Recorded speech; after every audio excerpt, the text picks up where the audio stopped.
Is Nolan Arenado the ultimate luxury plan B for the Dodgers? Or is this a long shot rumor that simply doesn't align with their current roster construction? Welcome back, Dodgers Nation, to your essential source for all things blue and white. Today, we're diving into a rumor that, while intriguing, has analysts scratching their heads. The Los Angeles Dodgers don't need much to be the favorites for a historic three-peat in the 2026 World Series. But Andrew Friedman is never satisfied.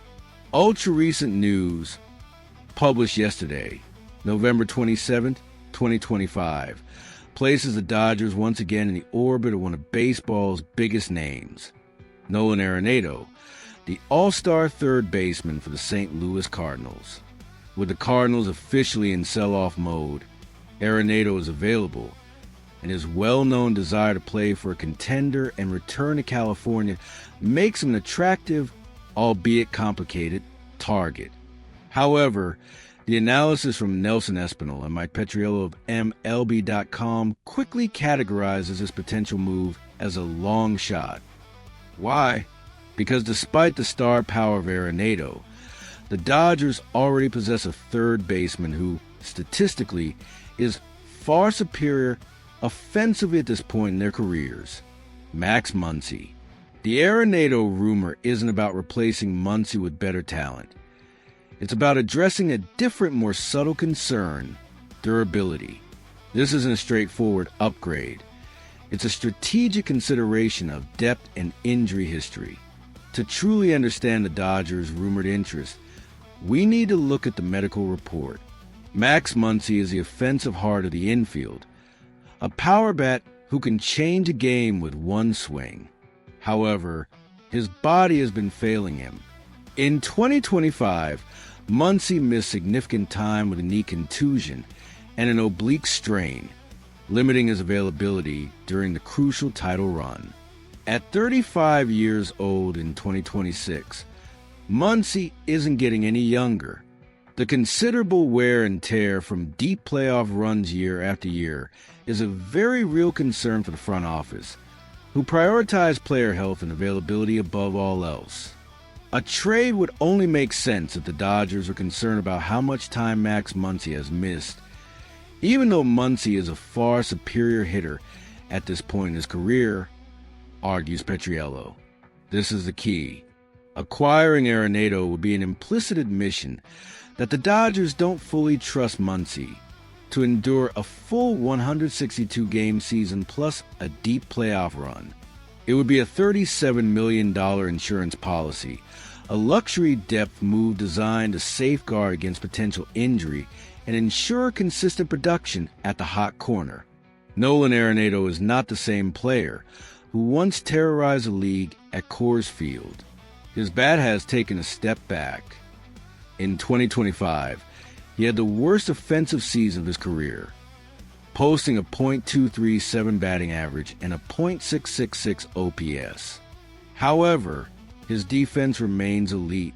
His glove is still really good, making him a premier defender at third base, something that Muncy, while solid, doesn't quite offer. The argument for the trade is that Arenado could reasonably perform better in a lineup as stacked as the Dodgers. In St. Louis, he was often the primary focus of opposing defenses.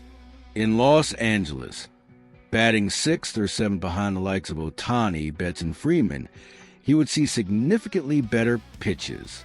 Furthermore, returning home to California, where he grew up as a Dodgers fan, could potentially rejuvenate his competitive spirit and spark a late career resurgence.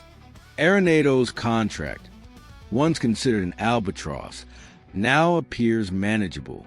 He has 2 years and approximately $37 million remaining on his deal, with the Colorado Rockies still paying a portion, and the Cardinals reportedly willing to retain additional salary to facilitate a trade.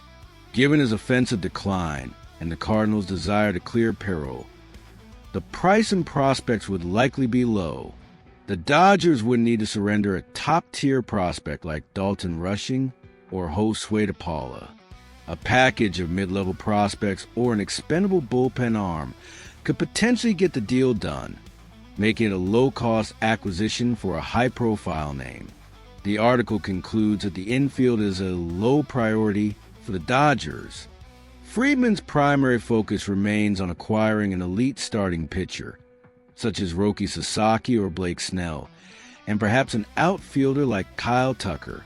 However, the Dodgers are renowned for making luxury depth moves. If Arenado's price drops sufficiently, Friedman might view him as a valuable chess piece, a right-handed bat who crushes left-handed pitching and provides elite late-game defense, allowing Muncy to play more as a designated hitter or get crucial rest. In conclusion, a trade for Nolan Arenado is precisely the kind of move that separates the Dodgers from the rest of the league. For almost any other team, Arenado will be the centerpiece of their offseason. For the Dodgers, he's a depth option, discussed only because their all-star starter, Max Muncy, occasionally gets injured. It's a long shot.